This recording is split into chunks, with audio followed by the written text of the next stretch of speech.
Hello. I'm not really going to make this a really long video. I realized I haven't posted a video in a few days, and I don't want people worrying about me, so I'm kind of way overdue on uploading a video, so here I am. Um, Not a lot going on and everything. I've been kind of running a low fever and just kind of watching the news and everything in horror at what's going on in Los Angeles. So that's kind of been, like everybody else, I've been just watching all of that in shock and sadness and everything. My heart just goes out to everyone over there going through that. And, I'm thinking about what kind of an effect that is going to have on everyone. That's I guess kind of what I want to talk about briefly because I'm kind of in the middle of different things. But Los Angeles has 13 million people living in it. It's very close to the same size as New York. And it is one of the most expensive real estate markets in the country, second only to Hawaii. And a lot of those people have unfortunately lost their homes. And this, you know, the image is that the people that live there are very wealthy and have, maybe like other houses or whatever.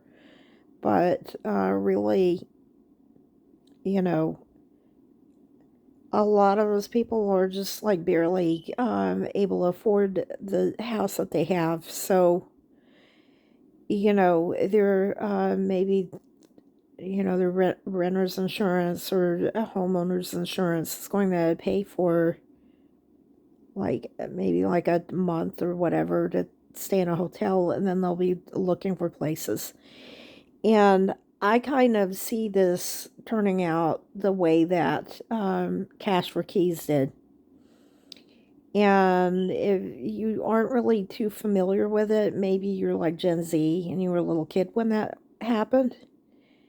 But people, they lost their houses back in like 2008, and kind of the after effects of that.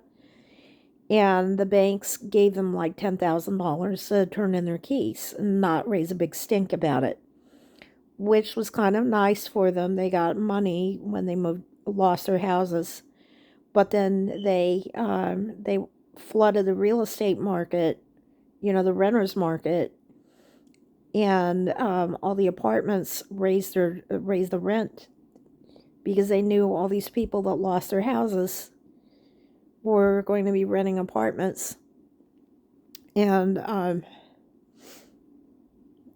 they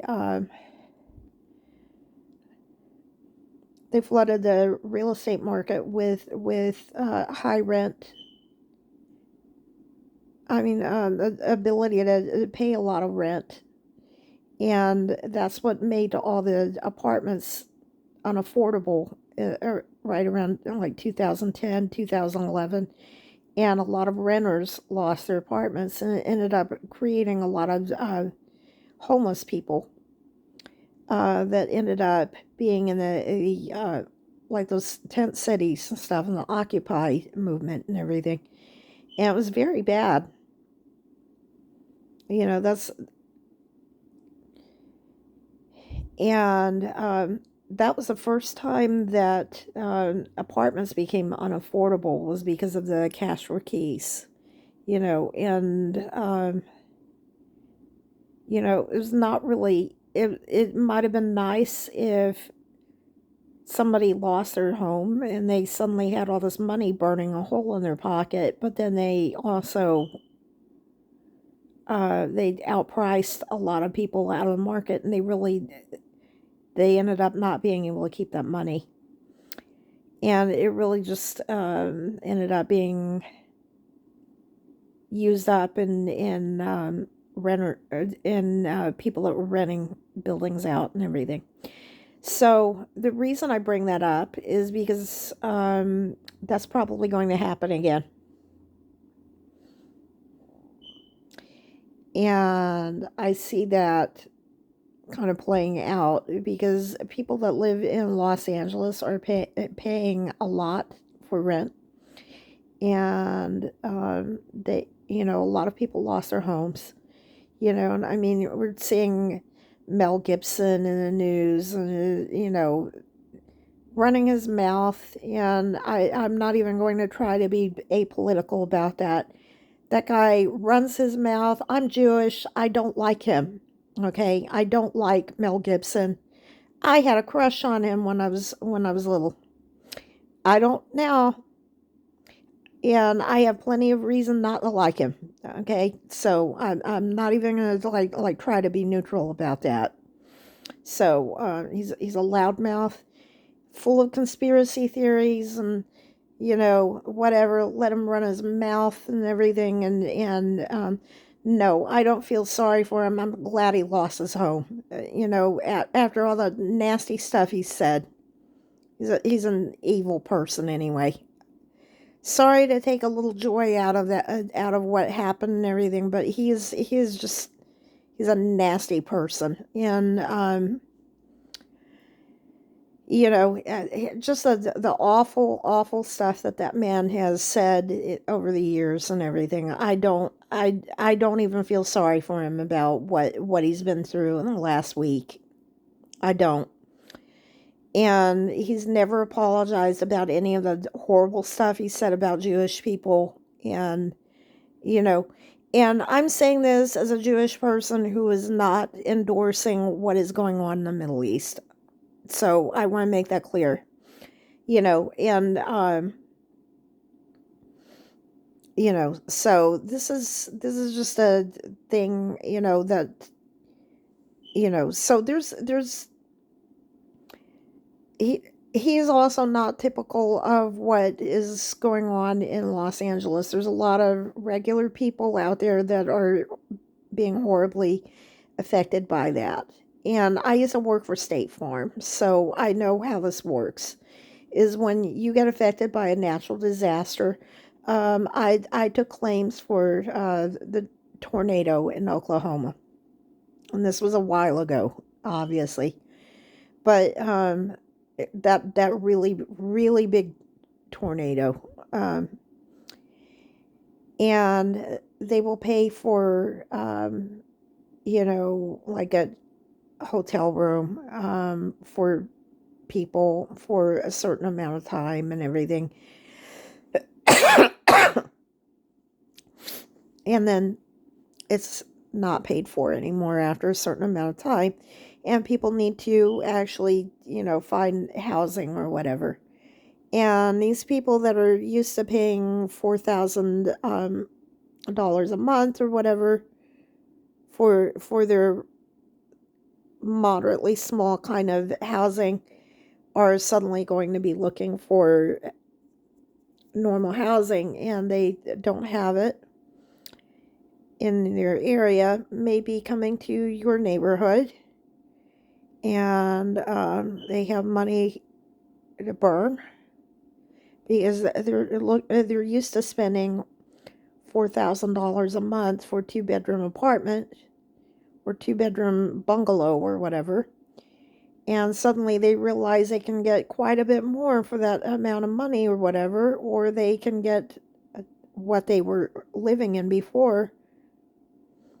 And maybe the supply is limited, and they may get in a bidding war, and the rent will go up because there are millions of people that got displaced. We're going to find out the number then. This is actually turning out to be a longer video than I thought. But the number is going to go up. And these people are going to be looking for housing.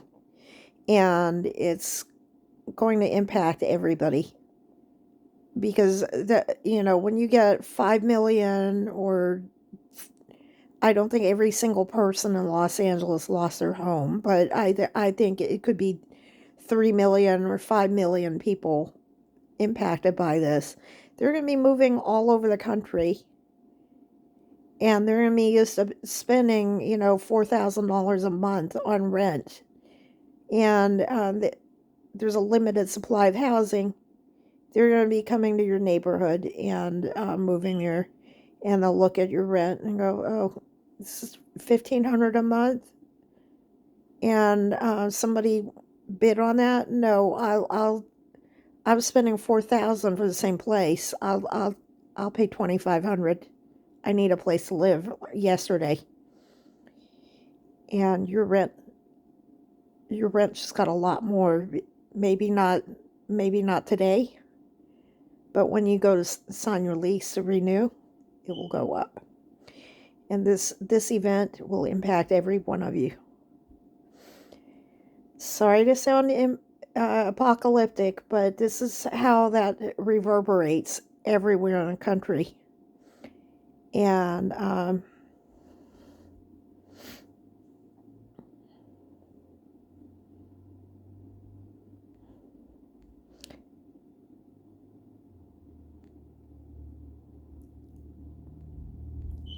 if you have certain political beliefs and everything, maybe you shouldn't have voted to send people who build things away.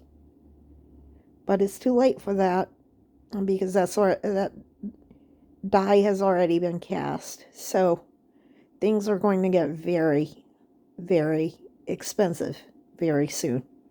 So the reason I'm going off about this is that may impact my own life in the near future. And I've already talked to my landlord about it. And it was actually my idea. So we'll see. We'll see. So, this is really a horrible tragedy that came down on our country, and really people need to step up and help each other and everything. But it is also going to be something that will have aftershocks, and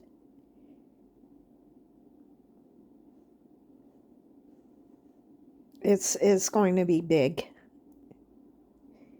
And I'm not like looking in a crystal ball or doing magic or witchcraft or whatever like that.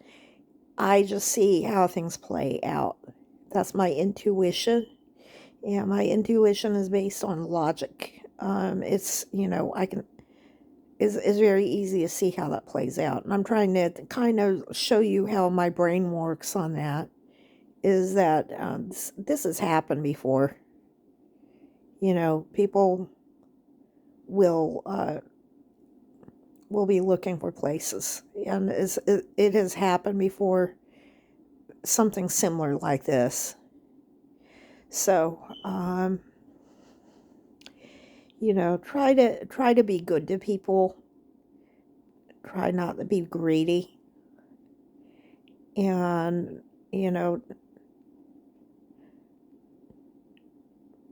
try to help people out how you can.